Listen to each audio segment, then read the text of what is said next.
Hi, I'm Matt Drago, and you are listening to The Jay Franzi Show.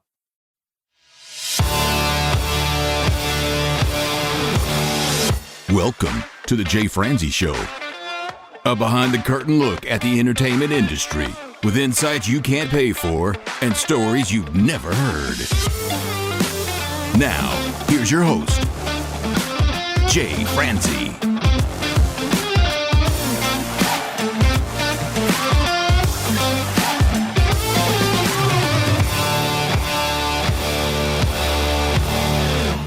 And we are coming at you live. I am Jay Franzi, and this is your source for the latest news, reviews, and interviews. So if you would like to join in, comment, or fire off any questions, please head over to jfranzi.com. All right, folks, tonight we have a very special guest. I said it once, I will say it again, a very special guest. We have an actor, folks. Get that? An actor. Hailing from the great state of California, we have Matt Drago. Matt, sir, how are you? I'm doing great, Jay. Thank you so much for having me on the show tonight. All right, sir, let's just jump right in. Can you tell me how much artistic license do you take when you're taking on a role? It really depends on the project, honestly. You really can be in a TV show that's kind of a system, where you're just kind of plugged in. You've got a little bit less time to kind of prepare for.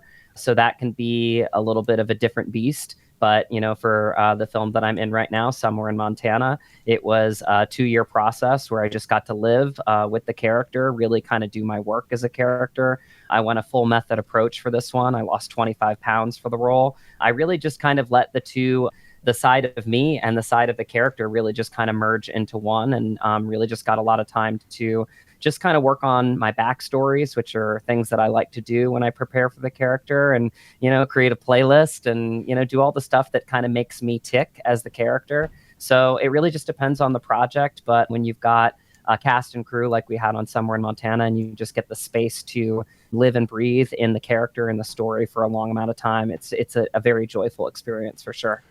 Well, let's take that a step further. Can you tell us what it's like to live with the character? What's your process? Absolutely. I mean, for me, I think that the method approach sometimes gets a bad rap, but, the reality is you are, letting the character into your psyche. You're allowing your psyche to kind of merge into the character. I was very lucky in New York City to study with the great Terry Schreiber. He's gotten a lot of actors their starts, including Edward Norton, and he really became a grandfather to me. He knew Lee Strasberg and he was friends with them. And so the Lee Strasberg method is really just kind of about getting that alignment and, just really allowing yourself to find parts of the character that are like you and bringing that character really fully to your heart and to your methodology. And there's just ways that you do it. And everybody's different with that process, I would say. For me, like I said, I get into journaling. I write like thoughts and feelings about how my character is, what's going on in his life, little voice memos that I can reflect on. Because again, there's a lot going on before and after that hour and a half of the story that is on the big screen. So, you give yourself all of the information that you need to really build a foundation. So that way, when you're finally in that moment where you're on set and you're acting with, great actors, like I was blessed to have, my friend Graham McTavish opposite me, Michelle Hurd, Kate Orsini, Jonathan Stoddard, Kaylee Macchio, Tasha Gates. I mean, just these really wonderful actors in Somewhere in Montana. You really just kind of let everything go at that point. And you can really just kind of, see what happens in the moment, because when you have a great actor right next to you that also has done that same type of work, that's when you just kind of play and you just kind of let the moment come as it should. All right. You mentioned putting a playlist together. What type of stuff are you putting in this playlist? Great question. I mean, honestly, I was asked to share my playlist for my character recently, so I actually shared it on my Instagram. It was a playlist that I built just, songs that really hit me. I'm a lifelong singer, musician. And so for me, songs really kind of get me in the mood of the character. So I'll just listen to a lot of tracks, a lot of artists that I know, and I'll cherry pick the songs that really feel like they align with the character. I don't really go into genre necessarily. I try to stay away from genre. Like if it's, a country song, if it's a folk song, if it's a rap song, if it's a rock song, it doesn't matter as long as it aligns with kind of where I feel like the character is in different moments of the story. And so there was some Nirvana in there. There was some Tom Petty in there. There was some Eminem in there. Like it's all over the place. There's even some Broadway show tunes in there. I come from a Broadway background, and I'm, a theater kid. So, I really do try to put something together that every single song kind of has a feeling for me of the character. And yeah, that's just something that I've always done because it really fires me up. It's no different than a football player, baseball player getting out on the field and having the, cans on like I have right now, getting ready for the game. It just fires me up. And for me, I think like journaling just kind of is peaceful. It really just kind of gives me that, alignment, but it also gives me the feeling of I'm putting in the work. Because again, when you're granted a role, it's not just the role, right? It's like you have to earn it. And that's the way that I've always looked at it. It's no different than, again, you can tell I'm into sports, but like draft day, right? You can get drafted 101, but you still got to be on the team. You still got to earn it in reps, right? So I like to feel like I've been granted the role, but I also feel like I like to earn it. And when I feel like I've done all the work necessary with my process to feel like when I come to set, I'm prepared and I'm able to serve the director. I'm able to serve the producers, the writers, the crew members. Because again, crews are what makes film great. I mean, they are the ones busting their butts like for, a month, 2 months preparing, a lot of physical labor, moving set pieces, moving lights and sound equipment. So when I come to set as that final piece, right, to the puzzle, I really want to make sure that I'm paying honor to everybody that's putting in all that hard work. All right, just to close the loop on this playlist, you make it seem as if the playlist just gets you inspired. You likened it to a athlete getting inspired on the field. Do you ever think of the playlist as what the character would be listening to? Yeah, that's a great question. I mean, sometimes it really depends on the song. There are some songs where I feel like it could be something that the character would be listening to, but other times it could be the feeling. So again, I would say the answer to that question, because it's a very insightful question, is both. It really just depends. There are some where I feel like I'm in the character listening to that song and it's something that is hitting me at that moment where I need it. Because my character, Fabian, he goes through basically the loss of his dream in this film. I have a scene in the film where I go through a complete nervous breakdown because I feel like I'm losing everything. And so for me, I think about those songs that maybe he'd be listening to in that moment where he is, in his apartment in LA feeling like everything's lost. So yeah, that's really insightful. I think it's both. But then there's other songs that I feel like align with the character's story, kind of looking from the outside in as well. And then you were talking about the journaling, and you said you feel like you have to put in the work in order to prove yourself and to do your best in that role, to show that you're giving your all. So what other things do you do besides journaling that feel like you have to give it your all? What are some of the other things that make up your all? Yeah, I think honestly, it's really just kind of sitting with the character a lot of times. I think journaling for me is the best way to do it because I can really go into specific moments of things that have happened in his life. So I'm creating that massive amount of backstory that I can draw upon. And then what I also do with the lines, with the words, is I don't try to over rehearse them.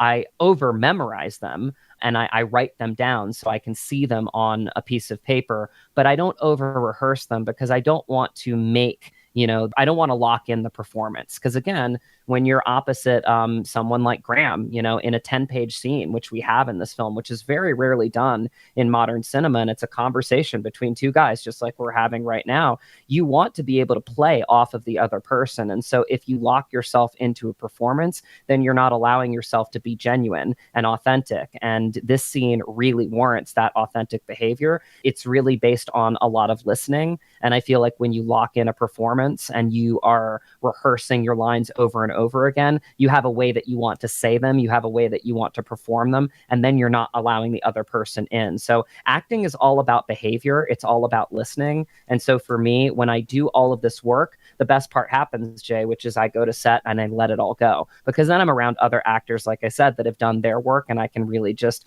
be in the moment. All right, so the film takes place in Montana. Have you ever been to Montana before? I have. I went twice. I went with my dad. It was kind of a road trip that we did. We were seeing a lot of baseball stadiums growing up. And so it's the first time I ever drove 100 miles an hour because it was right around the time where I got my learner's permit. So he let me drive as fast as I could. And I remember going 100 miles an hour and having somebody, I think it was a girl with her leg out of the window that like zoomed past me at like at 125 miles an hour. And I was like, wow, welcome to Montana. Like it really is different out here, right? And then there was just another time where I went to go see a friend there. And it's just, I mean, honestly, as far as being an artist, it's God's country. Like it really is. It's an incredible place to be an artist. It's an amazing place to let it in. And I think the cast and crew, because we really did, we became a family in this one. We really took time off screen, which I feel like interpreted a lot of what was created on screen, going on hikes together, getting our meals together. You know, Graham and I would get our breakfast together and we'd have these like really wonderful, rich conversations. And I really feel like it's that atmosphere that Brandon Smith, who's the writer and the director, created for this film, along with Eden Matson, the producer, is that they wanted to give us the space to really nurture these relationships, because I think early on we really understood that this was a story that was bigger than all of us. Did you go to Montana earlier than everybody else to take any of it in?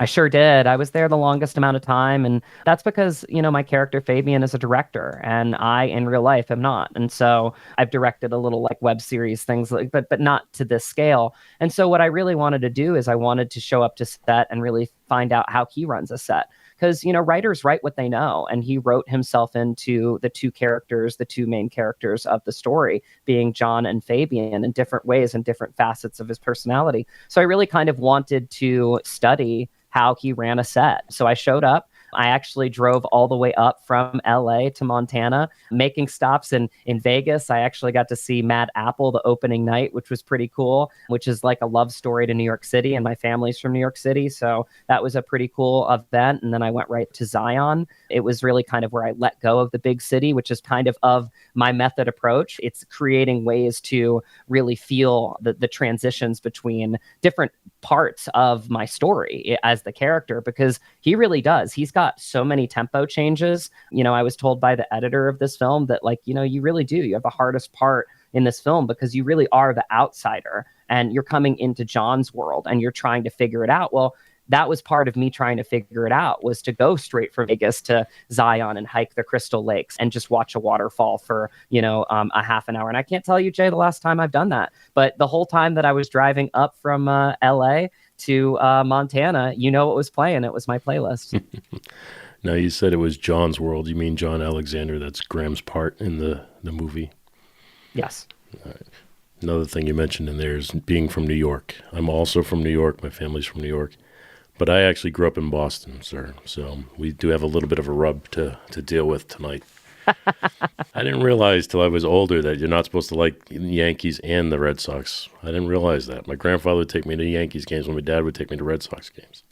I think it's okay. I think there are a lot of sports fans out there like myself that really do respect the rivalry and love the rivalry. I mean, I'll tell you a quick story. I used to actually have season tickets for the Yankees right behind home plate all the way up. And the Red Sox games were sacred to me. I had to bring a real Red Sox fan. Like, I couldn't watch the game, you know, with somebody that didn't know baseball. So I usually brought my really good friend Greg from college, and he always would get the Red Sox tickets if my dad wasn't in town, because I really wanted someone that like could, you know, shoot the shit for a little bit. Yeah. Understand what you're truly going through when you're sitting there, and exactly. Just how valuable those tickets are. Yes. And then, you know, when you leave the game, you have to turn over a few cars. All right, sir. So we're talking about Montana. You're talking about entering John's world. Were you intimidated at all to act with Graham? I think part of it is, you know, really preparing. I think that's the first step. And I do understand that I am, quote unquote, the unknown actor, as it's labeled, you know, the one that's getting his break. And I understand that. But actually, Michelle Hurd, her husband, Garrett Delahunt, gave me a really wonderful comment recently. And the way that he said it, I knew what he meant. And it really made a big impression on me. It meant a lot. Basically, he looked at me and he's like, "You've been acting your whole life." What he meant by that was, you know, you have trained, like you're prepared for this moment. And just because, you know, this is your break doesn't mean that you weren't ready for it. And I think that's really true of a lot of the actors that I've met over the years. Even in Terry Schreiber's class in New York City, it was a 12-person acting class. Some of the best performances I've ever seen in my life have happened in that little studio. I hand to God. Oh, I believe you. Yeah, so I really do. I give credit to actors because sometimes it really is the right part aligning for you at the right time. And sometimes, honestly, Jay, you don't even know why a role is meant to find you, but I feel like Fabian was. And I didn't even realize it until after I was granted the role. And I feel like the evolution happens sometimes because at a certain point in my life, like I was wanting to book the role to impress my agent or impress my manager. And now that I like think about that, I laugh because like you do the art for yourself. Like it's a self practice. And so now I look at it from a bigger perspective, which is that the role found me and I was granted the role. And it's such an honor. And now I get to serve the writers and the directors and the people that have worked and sacrificed so much to make this film happen. Just because you have an idea for a film doesn't mean you're going to take it from A to Z. It's a lot of sacrifice, especially for indie films. And so I want to make sure that I'm doing everything humanly possible to prepare myself. But to your question, that's part of the preparation. I think you can get to set. And in my situation, when it's come a little bit harder to me, I have no connections to the industry. I've just kind of been a workhorse my whole life. You do kind of have that moment of imposter syndrome. But I got to be honest, the second that I met Graham, the second that like we befriended each other and we became fast friends because I think we understood we were telling a big story together, that all melted away. And then he was just Graham. And it was a really special moment for me when he left set the final day and he got in the car right after we had our breakfast at Betty's Diner. And he looked back at me and he said, "I'll see you, mate." And it really meant a lot to me because it showed like that camaraderie that we had together, and that ability to really work on this story together and making sure that we weren't making anything too precious, that we were really telling a beautiful, authentic story together. You say you're the new guy. How did you get the opportunity to take on this role? It's a beautiful story. I really honestly have always been the kind of person where I like to help out fellow artists and friends as much as possible in the ways that I can, because, you don't have all the answers. Every artist path is a little bit different. But I was working in a steak restaurant in my local neck of the woods here in Valencia, California. And there was a girl that had moved down from Montana with her husband and two kids at that time. Now they have three kids. And, they were just really trying to find their path here in LA. And that can be really hard to do. And I understood that really honestly, because I had recently uprooted from New York City to come to LA. And it was just this, moment where we were just kind of talking shop. And she was like, "I just really wish I could get an agent because I feel like I can't really make any headway until I start getting in the doors for some of these casting directors and projects." And I literally, without a beat, said, "Well, I have an agent. Why don't you send me your stuff and I'll happily pass it on and maybe they'll give you a meeting." Long story short, they picked her up, they signed her. And I believe actually she's still working with that agent. And she moved back to Montana a few years ago, actually right before the pandemic in 2019, moved back to Montana, and they started a production company up there. So they were starting to network with what was happening up there with local film and TV. And she got in touch with me one day, and it was just a random call a couple of years ago that really changed my life. Zuzu calls me and she says, "Hey, Matt, my friend Brandon wrote this script, and every time I read one of the lead characters, I see your face." And it was just this moment of pure humility. Because again, when you're looked out for by a fellow friend, it really does mean a lot in life. And instantly I was like, thank you so much. Like, what can I do? How can I put myself on tape? And she gave me all the info and I put myself on tape. And then, that's the actor's job, is you make a few committed choices. I actually went down and studied it a couple times with a teacher and then a friend and put it on tape. And now you can put something on tape, 20, 30 times if you want to, and take the 15th take. The person that I was taping it with literally looked at me after the first take and he was like, and I was like, "What does that mean?" He was like, I wouldn't tell you to do it again. Like, you have a very clear take on what you want to do with this character. And if you do it over and over again, you're just going to get in your head." So I sent that off. And, that's part of the actor's job, is to let it go after that, because you have no control after that. I felt like I really understood the character. I felt like I was able to bring some good choices to it, but it's a limited amount of time. So you just go with your instincts. A few weeks went by, and I got a call from Jared Brocksterman, the local casting director, and he said he wanted to set up a producer session with Eden Matson and Brandon Smith, the writer-director. And a few weeks went by. We got on that Zoom. I think we only ran the scene maybe once or twice, but it was a conversation because I think at that point, I really was so committed to the story. I had read the script 3 times already. I just really loved it. I gravitated towards it. I felt like it was a story that really needed to be told because it's a story of divisiveness. It's a story of a lot of what we're dealing with right now in our country, in all realms, really. And so I think that these two worlds colliding was something that like felt big to me and felt important. And that's why I got into acting, was to tell important stories that I felt like could affect change and make people really, connect with their own emotions and their own feelings. I think that's what the power of a good story is. And so I had a really great conversation with them. We ran the scene. And then again, you got to let it go. And 3 or 4 weeks go by, and I got a call from Jared that really changed my life. And he had told me that, I had been granted the part, even with the 10,000 submissions that came in for it.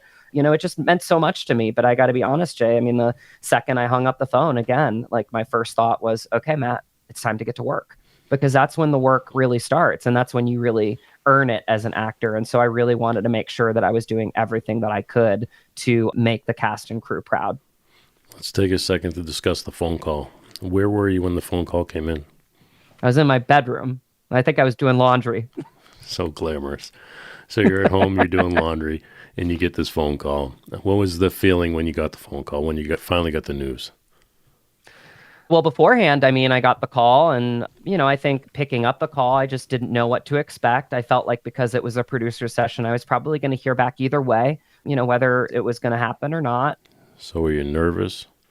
I think because I've been through it so many times in my life, like I was trying to not be overly hopeful, but I really did. I felt like very, very motivated to be a part of this story if that was something that they wanted, because again, it's this matchmaking process, right? And that's why I go back to this thing of sometimes you don't even know why you're granted a role until you're in it, and then you start to see really how much you align with the role and how much it really is kind of almost part of your story too. Especially a big role, I will say, like in a lead type role in a film. Maybe not so much the same in a 1 or 2 liner on TV, but when there's dialogue and when there's moments, you carry them and carry them proudly. And you really want to make sure that there's an actor on the other side that you're bringing into the world that's really committed to the process. And I think they saw that, and they saw that I was very directable and very interested. I mean, I was just curious. And so when Jared called me, I think my emotions were probably trying to be as, centered and balanced as possible, not to go one way or the other. But he's a friend now. You kind of had a little fun with it, which was kind of cool. He literally said, Matt, we had 10,000 submissions for this, and we only called back a few for producer sessions. And unfortunately, Matt, we've had to tell the other actors that they won't be playing the role of Fabian, and you are our Fabian Verdugo. And it really just meant the world to me. I do joke with them all the time, because I think my reactions on my face were probably like despair to a little bit quizzical to like pure elation in probably the matter of like a second. Right, by design, right? But it was something that I will always hold dear. I got a gift for Brandon at the premiere that we had in Montana, and it's carved out of barnwood, and it says somewhere in Montana, and it's got a little spot to put that Irish penny, because he gave me 2 Irish pennies because my character has a little nervous tick with rolling an Irish penny. It's like his worry stone that his grandfather gave him. And he gave me 2 of them to work on, rolling the Irish penny. When I got this sign, I carved out a little area. So I gave him one of the Irish pennies back so that he could put it right there. And on the back, it really does. It just simply says, thank you for the role of a lifetime, Matt Drago, Fabian Verdugo, because it really did. It changed my life. It gave me, a lot of confidence that I felt like is hard to get sometimes. You do need validation sometimes for your work. And I feel like this did that. And what was the really magical part was all of these relationships that I garnered out of it. I mean, I do say this all the time, but I feel like I've already won with this film just because of the people and the relationships that I've gained from it. Was your wife home at the time? Yes, So she was. How far away? How many rooms away from you was she? I think she was kind of walking around. So she was around. She was, I mean, I did. I started crying and gave her a big hug. I mean, we've been through a lot together. What was her reaction like? What was her reaction? Just really happy. It's not just like the joy in seeing me book the role, it's the joy of seeing my work validated, if that makes sense. Because again, we've been together for so long that I feel like it's not even about the one role. It's about the fact that I'm finally being validated for the years that I put into this. I mean, the teachers, the long nights in the bar in New York City that I would close at 4 a.m., the hundreds of dollars that I would make that I would literally just put right back into my career, the, headshots, the hours of auditions, there's a lot that puts you in that right place in the right time to be ready to meet that moment. And I think when she had that reaction and we both cried together and we gave each other a big hug, like she was just proud of the fact that I was finally getting some validation for everything that I've fought so hard for. That's awesome. Before we leave the subject, what's your wife's name? Laura. Laura. Thank you, Laura. Ironically, it's my mom's name too. All right. Well, that's a whole different story. We're not going to get into the meaning behind that. Laura, I'm sorry. Whichever Laura you want to take that to, I'm sorry. All right. You mentioned relationships that you developed by working on this movie. And relationships, in my opinion, are the key thing to anything that you do, especially in an artistic world that we're in. So what was the relationship that you find most important to you that you've taken away from this cast? All of them. I mean, all of them have been so special in different ways. I think in different ways, they've all taught me something about myself, my artistic journey.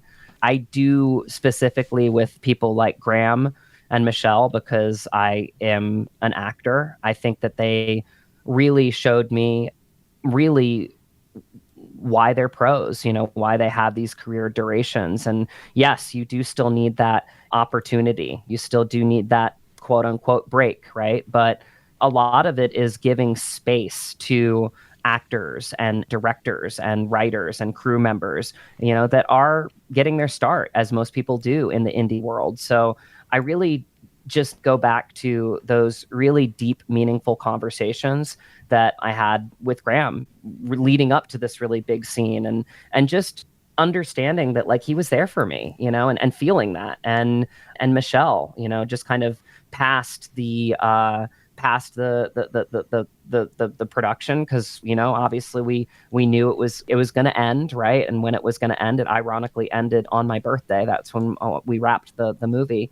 But it was just kind of getting her advice on kind of like my next steps and the types of things that I should be doing. And when I say like just on set, we had these conversations, well, we still have them now. Graham 2 months ago checked in on me when there was 2 fires next to me in LA. Michelle and I had a great conversation when we met up at a premiere at Palm Springs. And so, these relationships are still there. And, I think that's what's so special about it is if I need any advice, I have more people to go to that have been through more than I have. And I think I've always really been a student of the game. I think that's what is so special about being around my people and why it brings me such joy to be an actor is it's just being around, my tribe, people that are actors, they give so much space to each other. And I say this all the time, but actors are some of the most selfless people that you'll ever meet in your life, like as a totality, as a unit, because we're programmed to really empathize and to hear each other and to listen and react. And so all of these things that we've been taught, I do feel like make us just kind of more adept to be there emotionally for each other. And that's why I say for any parents listening right now, like get your kids into acting class. Like it's a great tool. It doesn't mean that you have to pursue it as a career, but it is a great tool to get in touch with your humanity, to get in touch with your psyche. Like it's a beautiful art form. I actually just watched a film that you should check out called Sing Sing with Coleman Domingo. And I saw him on Broadway more times than I can count. And it's the truest love letter to acting that I've ever seen in my life. And it's about a program called RTA, rehabilitation through the arts. And it's incredible because it's based on Sing Sing, the federal penitentiary. And it's about, these people that are in jail refinding their humanity through acting. And it's just powerful. And I think that we know that as actors. And so those conversations to me will always resonate, but they are relationships. They're just a phone call away. And that's what really makes it so special. Right. You started that with your conversations with Graham when you were on set. Can you share what some of the topics may have been for those conversations? Yeah, we talk all over the place. I mean, we talked about kind of his bourbon label. Do you know what the name of the bourbon is? Yeah, McTavish Spirits. McTavish Spirits. All right. It's really good. It's very, very good. He's got, I mean, you look it up right now, and he's doing different labels. It's interesting that we actually talked and focused really about legacy, because that's a big topic in somewhere in Montana. And the new bourbon that he just came out with, his newest, is called Legacy. So it's just, it's pretty fun. I at one point at an after party, I had him. I picked out a bottle of bourbon for him because he had never heard of Jefferson's Ocean, and so I'm a bartender, so I know my bourbons because I drank a lot of them for free, So I know the good ones, and so it was pretty funny because I told him, I said, you're an actor, right? You're pursuing getting your own brand of bourbon, like make sure, because you're an actor, that you're telling a good story behind it. And so I got him to read the label of the Jefferson Ocean, and he's like orating it in his big Graham Scottish accent. And it was really special. But these are the types of moments that we would have offset that really kind of built the camaraderie that we needed to tell the story together. And same with Michelle Hurd. I mean, she is, she's like a spirit animal to me. She's a New Yorker. She's a lover and a fighter of actors. She quickly became like a big sister to me. And, I really did. I felt very, I just felt like I could, that I continue to learn a lot from her just because of who she is. She's just very, she's on the SAG board. And so I was, talking a lot about the different things that were going on with our industry and things like, kind of outside of just this one production. And again, those are where the conversations go when you connect with people like I connected with really every single person on set with Summer in Montana. And I did. I really, hand to God, I felt going to the set like somehow, some way it was going to become a family. And I was completely right about that. And so all of us really, I think we needed this movie. I think we really needed it. And I think that's kind of why we all were fully in it all the time. So they truly have become mentors to you. In some ways, yes. I really remember a moment where I was starting to doubt kind of my next job as an actor. And I said, I just need to make sure that, because I love this so much, it's my first love in my life. And I remember, this really meaningful conversation that I had with Michelle while the, sun was setting on the Montana mountains and we're just hanging out together. And she looked right at me, with her fiery eyes. And she said, "Matt, you are an actor. Don't forget that." And I think that's something that you need to remember sometimes. So it really is. It's just constant love and support. And I really do feel like that's really what keeps you in the sweet spot in your career, is when you have people around you that lift you up and never let you down. And I feel like for me, it's always been actors and artists that do that constantly and consistently in my life. You're the new person here. So yes, of course, you're going to take some mentorship, and you probably even take mentorship from people who are peers of yours. However, do you feel it's important now for you to become a mentor to others? In the ways that I can be. I'm still at the place that I'm in now. But I do think that there are things that I would say to young actors to try to get them past that mentality that I had when I was in New York and I was really trying to book things to impress people. Get out of that as much as possible. Understand that the journey is the destination in many ways, and that you don't have all the control in the world. And appreciate that. Appreciate the work that you've put in. Appreciate, the things that you've done to sacrifice for that. Like I do. I at this point in my life, like honestly, I take pride in the fact that like I closed bars in New York City until 4 a.m. I take pride in the fact that I had no connections to this industry whatsoever. I take pride in the fact that I knew that this was a dream that I had my whole life, but it was going to take work, and I was up for the challenge. And so for me to get that validation back to that moment with Laura, it was her kind of really feeling like, I'd gotten something that I'd worked for, and she was proud of me, but it validated again all those long nights, all those sacrifices that we made, all those times that, we were broke, we were really, like trying to figure out how to pay rent or whatever it was. And so there are a lot of challenges that we face together. And because of that, I think that that's why, I'm so grateful to have her in my life, because she has seen it through and through, and she's kept me going. And so when you get these moments like this, you really revel in them for sure. Well, I think it's important for people to have others in their life that are supportive, whether it's you giving mentorship to somebody else or whether it's you getting to be mentored by somebody. Those type of relationships are important. But for sure, I'd like to shift gears for a second now. You mentioned earlier when you received that phone call in your bedroom that you kind of had that centered feeling of you, and your face was kind of poker face until they played their little prank on you. Do you feel like being into the martial arts plays a part in your ability to stay centered during these situations? Absolutely. It's definitely a part of who I am. And honestly, I think it really does affect a lot of my acting, because again, martial arts in the truest form is an art. It is a self practice. It's a self discipline. And, my father, I'm very lucky, that he was a sensei that understood that. He wasn't about kids getting into sparring matches and getting trophies, like your belt is your trophy and the movement is your own.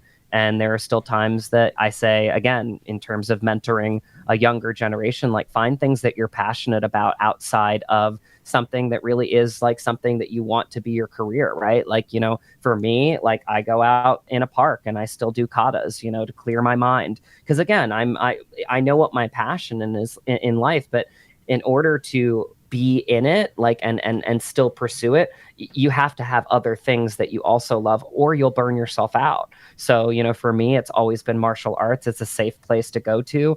I practice Okinawan Shorin-ryu, which is a very traditional type of karate. And that 2.5 weeks that I spent in Okinawa with my dad as a teenager really did. It changed my life. It's one of the longest lifespans in the world is Okinawa, and the people there are just so genuine. They're so pure. And I think that was something that really resonated with me. So I think that martial arts is a big part of my practice. And it also kind of taught me that camaraderie, that family, because, the Front Royal Karate Club for me was about family. It was like all the, aunts and uncles that I grew up with, whether it would be Art Daniels. Sorry, about family. It is family. It is family. It is family, and these are people that really did. They're still there for me. John Musser and Art Daniels, like if I needed them, I call them uncles because they really are, and I just think that because of that, it was really important for me last year to go for my 4th degree black belt. My dad's birthday is on May 3rd. So I actually went for my 4th degree black belt on May the 4th on Star Wars Day. Now, did you do that on purpose? It just worked out that way. I mean, honestly, it happened to be the Saturday. My dad always has promotions on Saturday, and the day before was his birthday. And it just felt like a good weekend that we could kind of try to get everything in. And I only had a week to do it. But I remember people coming up to me afterwards and saying, like, I don't know how you pulled that off. Because again, I'm across the country. I really can't practice at the dojo. It's 3,000 miles away. Right. So it was really just kind of about, just kind of understanding that I was this kid on the dojo deck and just hoping that it would all come back to me. And it did. And it was just a really, really special night. But again, I think a big part of that was the family, for sure. Awesome. I can appreciate that. I was in martial arts all the way through college. I don't practice at all anymore. However, I did have fun all the way through college, and I can understand the importance of it and how it can help you stay grounded for sure. One other thing you mentioned throughout our conversation tonight was the crew. Is there anything you can tell us about the crew, looking back on them, and the importance that they have in the production of this movie?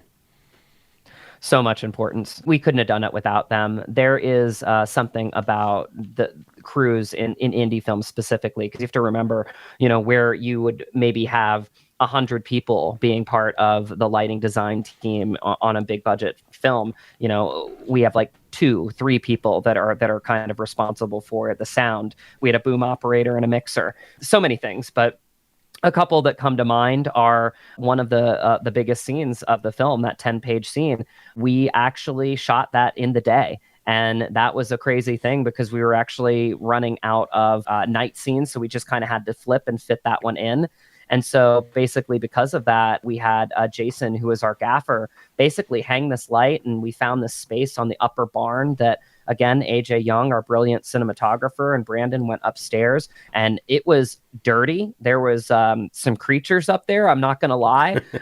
They cleaned it out, and Brandon brought me up there, and he was like, we're going to shoot this up here. And I think it really made sense because the downstairs of the barn was really nice, but the upstairs felt like a cathedral. And in that moment of the story, Graham's character, John, is kind of bringing me into his sacred space for the first time. And to just have those arched, ceilings and the beams, extending upward, it gave us a little bit more room to play in the scene, was just one of those things where I know that wouldn't have happened if the crew and the DP and the director weren't in alignment with each other, and they weren't willing to clean it up. Because there were like rat droppings up there. It was like biohazardous up there, and they all went at it right away because they realized really quickly how important it was to actually shoot that pivotal scene upstairs. But the last part was they had to black it out. They had to make sure that it looked like night, and they blacked out everything. And Jason gaffed this light right up in the corner to make it look like a moonbeam. And again, that's the finished product. It's like everybody is better when we're all a team. And I think that's really what I've learned specifically about film making from this process. Is it is wonderful to be an actor, and it's my first love, like I said, but even better, it's great to be a collaborator. And everybody in the crew just collaborated with each other. They worked so hard, and I give them all the credit in the world because I say this all the time, but crews are what make films great. No, absolutely. Like I said, working in the music business for so long, to me, it's the assistants and the people who set everything up. And that's the foundation of what we do. So I absolutely appreciate them, and I thank them every chance I can. 100%. Speaking of music, we talked about your playlist earlier. We did not mention this, but can you tell me the parallel that you can draw from Taylor Swift and how you apply that to your art? I honestly love Taylor Swift because she's jumped genres so much, and I feel like that's what you have to do as an actor, is you have to adapt to different genres and different roles.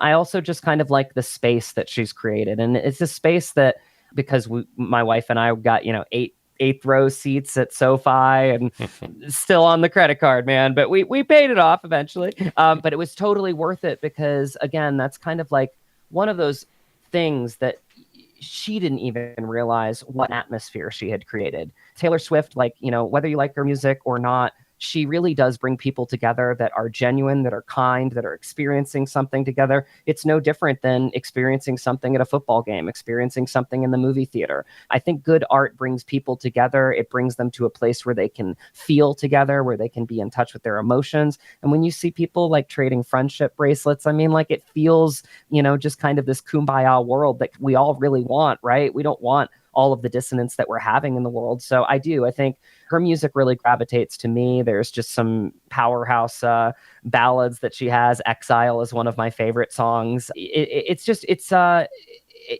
one of those things where I see her constantly reinvent herself. And I think it's what makes me appreciate her so much as an artist, because as an actor, we have to constantly reinvent ourselves. And so I understand that parallel. I agree. Working in Nashville, I was there when Taylor first came to Nashville, and it was rough. People did not give her the respect that they would give another artist, and it was kind of sad that it was like that. And I can understand how she would have to keep inventing herself and keep moving on and keep reinventing and reinventing. And she's definitely shown that she is the picture perfect person for success. Amen. And now that I have 3 daughters, trust me, I can't get away from her. So it's a good thing. It's a good thing I like her. She's great. She's incredible. All right, sir.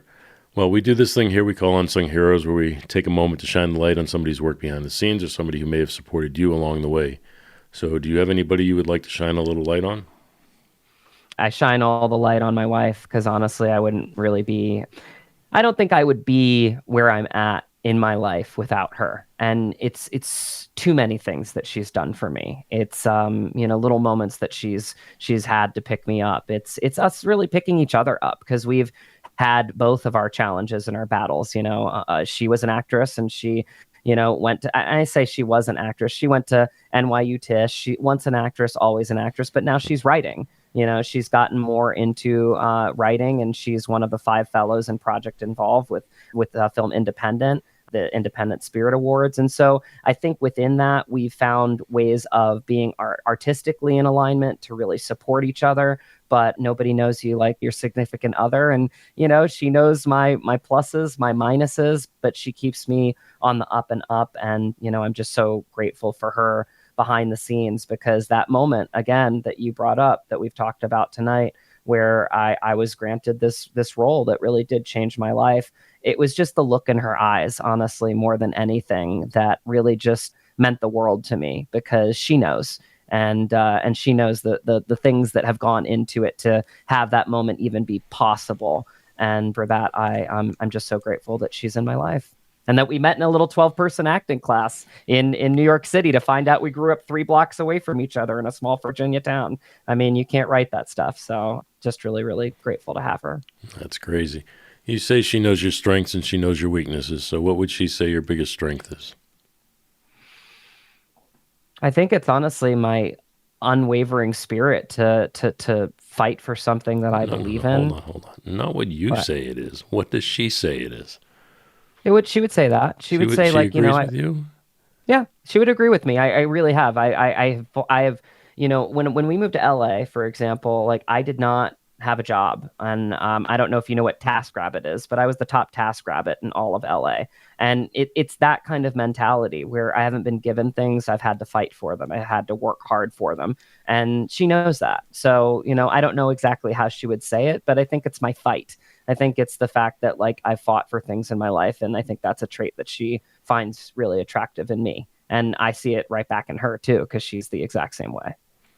What would she say your biggest weakness is? I think probably getting down sometimes. And again, this is a roller coaster ride that we're on. We understand that. It's just really, really hard. You rely on other people and you rely on, hopefully work basically panning out in certain ways. But, to be perfectly honest, it's okay to be down. It's okay to have those moments as long as you pick yourself back up. And so I think that, that would be something that she would say is, like, sometimes you can get down and you just got to pick yourself back up and keep going and know that you love this and know that there's not a plan B. And I know that, but, we have our good and our bad days. And I think we accept that, right? And it's okay. And for anybody that's in this industry, there's no clear path. And I think that's what makes it very, difficult in some ways, but rewarding in other ways. And so I say this to people all the time. So I say, don't burn yourself out, have other things that you're passionate about. That way you really do take on that journey as the destination approach, and you understand that this is something that you love and you're not going to give up on it because it's your dream. And if you give up on your dream, then you'll be giving up on a part of yourself. And so I think that that Laura is in tune with me and she knows that. All right, Laura, put it in the chat. Let us know. Sir, you mentioned all this stuff. You mentioned even the moments of being down. Can you tell us some challenges you may have faced along the way? There are too many to count. I mean, I think that there have been times where, again, we barely could pay rent. We barely could pay our mortgage. What do you do through those times? Do what's necessary, get another job, do another real estate deal right now. Like, I'm in real estate, just figure out the ways that you can support the dream, right? I think it really does come back to a time in my life where I was 14, 15 years old. It was my first professional gig in dinner theater. And I think it's just always been my mentality. Because I mean, dinner theater, you're up on stage, you're singing your ballad, and then you're serving, tables, you're clearing plates, Right. you're refilling drinks. And so I think it's always been my mentality that my dream was going to be work. And so I take that approach with everything that I do with this career, is that, don't give up. I know that it sounds trivial to some, but like you really do have to look at that other side of it. And it's like, if you do give up on it, what are you really giving up? If you really love it, you have to hold on to it. So does landing a gig like somewhere in Montana, does that give you a certain amount of time financially that you can live off of without having to fight so hard until the next role comes along? I think it gets you exposure. I think that there's different phases of an actor's career where, again, you are building momentum for yourself. You are showcasing your work. It gives you a little bit of a breather, sure. But, every job pays different. Every job has a different set of worth, I will say. For this one, for me, I think the worth was in the opportunity to play along some really just incredible actors and to be part of an incredible movie and an incredible story. And so the value in it comes for me with that specifically in this film. And, we do say it as actors. I mean, there are your money gigs out there, right? The ones that might not necessarily feed your soul as an artist, but that pay the bills. I've booked commercials. You'll say to me like, wow, Matt, like, great acting in that commercial, and I'll be like, yeah, you're okay. It's a commercial. Like, I understand that it's not something that I had to, you know, really dive deeply into, but it was important, and I'm grateful for it because, again, everything that you can do to be an actor and to bring value to a production, whether it's a commercial, whether it's a short film, whether it's a feature film, whether it's something on the stage, like, you want to bring value wherever you can. I think that's the mentality of a good working artist, is to make sure that you're always bringing value first and foremost to every project that you're part of. Well, we can't forget that even a commercial is important to someone. That's right. I mean, yes, you give it your all because you're a professional, but it's also, like I said, it's important to somebody, whether it's the business that's hiring you or what the product you're looking to promote. There's always something then, and that does mean something to somebody. Very true. And they're fun. They really are. I mean, I got to be in a Super Bowl commercial, with the great David LaChapelle, who's a great, insanely great photographer. And I really did. I loved the dramatic nature of the commercial. It was done over opera music. It was at the point where my hair was down to here, so I kind of looked like a pirate. And so I played a pirate in it. And like, it's just this beautifully artistically shot commercial. And so, that is the reason why I literally was able to buy a house. So I mean, like, it was such a big moment for me. So all of those jobs are so meaningful, and you have to be grateful for whatever job comes your way, because again, they are so precious and they teach you different things. And like you said, very insightfully, like, they are important to somebody. All right. Well, we have done it, folks. We have reached the top of the hour, which does mean we have reached the end of the show. If you have found tonight's show enjoyable, please tell a friend. If you have not, tell two. You can reach out to both of us over at jfrenzy.com, where we will be happy to keep this conversation going. Sir, I cannot thank you enough for being here, and I would like to leave the final words to you. Well, thank you so much, Jay. This has been a wonderful conversation. I always say this, but it really becomes part of my journey too. You only get so much time as an actor to, showcase your work, but it's kind of these conversations that showcase who I am kind of off the field of play, if you were. And so I really thank you so much for allowing me to be an honored guest on your show tonight. For me, if you want to keep in touch with me and kind of find out what I'm about, follow me at Matt Drago on Instagram, MattDrago at Matt Drago. From there, I've got my link tree. It's got my website for my acting, mattdrago.com. It's got my production company website, dragonhunterproductions.com. Fun fact, my wife's maiden name is Hunter, so Drago and Hunter makes Dragon Hunter Productions. And you've also got my IMDb. It's got all my past and future projects. So follow me there. You'll see, what I'm doing in my professional life, my personal life as well, because they're one in the same journey for me. So again, thank you so much, Jay. It's been a pleasure and an honor being with you tonight. And tell your wife, great work. Yes, she is an incredible web designer. She did a great job on my website. I'm very lucky. She does so much. She's incredible. You, sir, are a lucky man for sure. I really am. All right, folks. On that note, have a good night. Thanks for listening to The Jay Franzi Show. Make sure you visit us at jfranzi.com. Follow, connect, and say hello.